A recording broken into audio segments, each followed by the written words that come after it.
दो गुप्त नवरात्रे होते हैं, थोड़ा ध्यान देंगे। दो गुप्त नवरात्रे होते हैं। एक गुप्त नवरात्रा यही माघ के महीने में आता है। श्रृंगी ऋषि ने इस गुप्त नवरात्रे का बड़ा वर्णन किया। श्रृंगी बाबा ने इस गुप्त नवरात्रे के बारे में बहुत कुछ बताया, बहुत कुछ।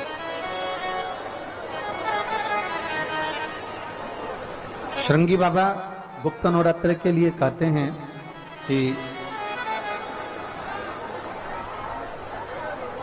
अगर इस गुप्त नवरात्रे के अंतर्गत 9 लाल फूल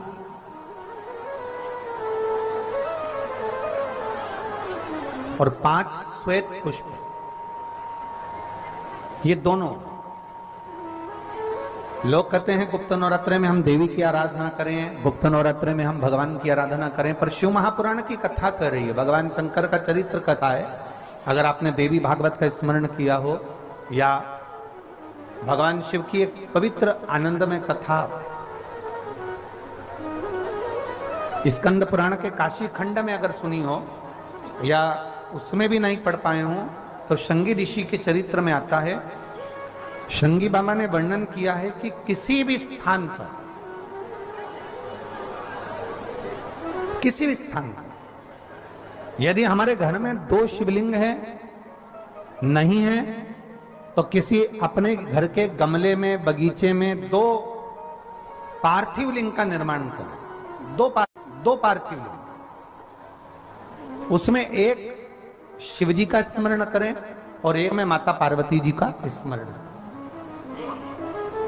देवादिदेव महादेव के 2 स्वरूप, 2 लिंग प्रकट कर कर, एक पर 9 पुष्प लाल और एक पर श्वेत पुष्प 5 समर्पित करें, बाबा की आराधना करें, घी का दीप लगाएं, पूजन करें और बाद में उन शिवलिंग को, उन पुष्पों को विसर्जन करें।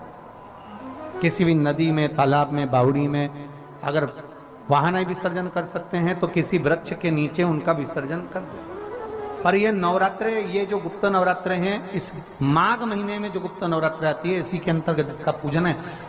एक बार हमने पहले वर्णन किया था, जिसके यहाँ संतान नहीं होती उसके लिए भी पहले इस माघ महीने में जो गुप्त नवरात्रे आते हैं उसका स्मरण कराया था। कैलाशी अविनाशी है शिव, शिव तत्व का है। आप जिस भाव से आप भगवान को रिझाते हो,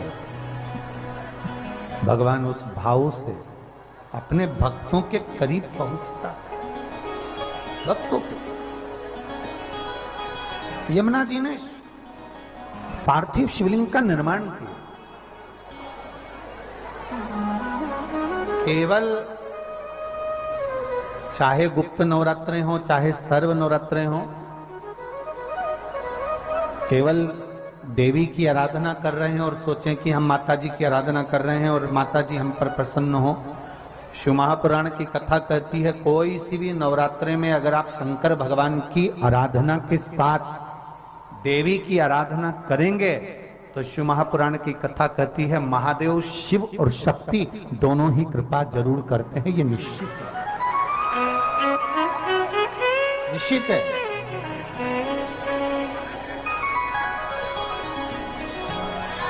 केवल एक शिव की आराधना कर लेना या शक्ति की आराधना कर लेना, हम शिव और शक्ति की दोनों की आराधना एक साथ करते हैं। हम शिव और शक्ति की दोनों की आराधना, दोनों की आराधना।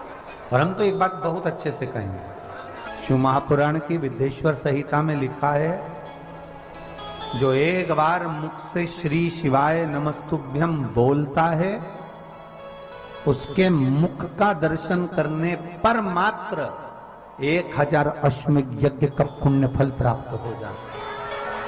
केवल श्री शिवाय नमस्तुभ्यम बोलने वाले के मुख का दर्शन मात्र कर लेने से ये फल की प्राप्ति हो। दिन भी मौका लग जाए, कभी नवरात्रे पड़े, चाहे गुप्त नवरात्रे हों,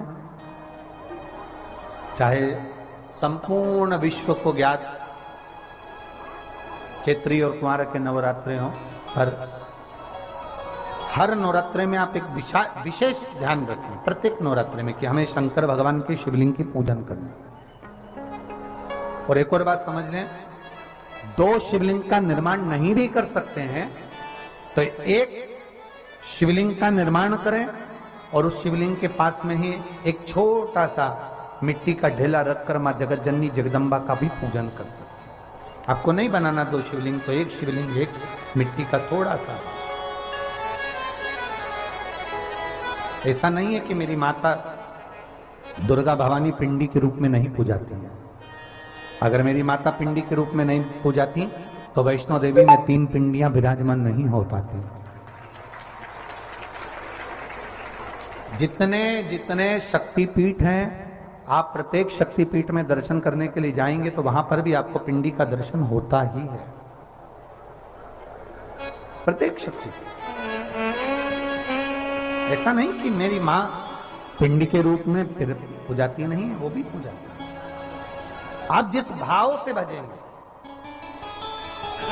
जैसे हम कहते हैं हमारे शहर में, हमारे सीहोर नगर में कुबेरेश्वर धाम कंकर शंकर की भूमि है, मतलब वहां जो गया है वो कंकर शंकर की आराधना करने के लिए गया है, कंकर शंकर की पूजन करने के लिए गया।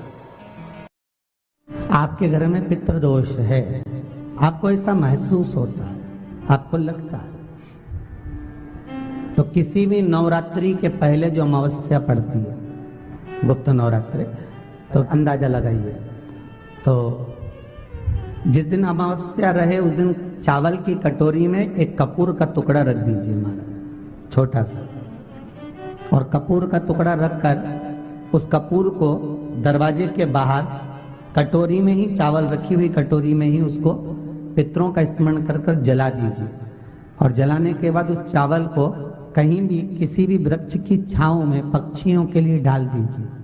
शिव महापुराण की कथा कहती है, अगर मान लो पितृ आपको कष्ट दे रहे हैं, पितृ आपको तकलीफ दे रहे हैं, कोई काम नहीं होने दे रहे हैं, या कहीं आपको ऐसा लगता है कि पितरों का दोष है, तो वो पितृदोष देवी, अब ये जो आप करेंगे ये कब कर रहे हैं? अमावस्या के दिन आप उसको रख रहे हैं। अमावस्या के दिन उसको रखकर रात भर आपने रखा कपूर के साथ में, सुबह एकम पड़ गई, नवरात्रि लग गई, उसी दिन उसको जलाकर आपने पटक दिया। अर्थात उससे देवी और पितृ इन दोनों का आशीर्वाद जो प्राप्त होता है, तो घर में से पितृदोष समाप्त होकर लक्ष्मी की वृद्धि प्रारंभ हो जाती है, कार्य में सिद्धता आ जाती है। मान लो अगर पितृदोष है तो करो, नहीं है बड़े अलमस्ती से रहो।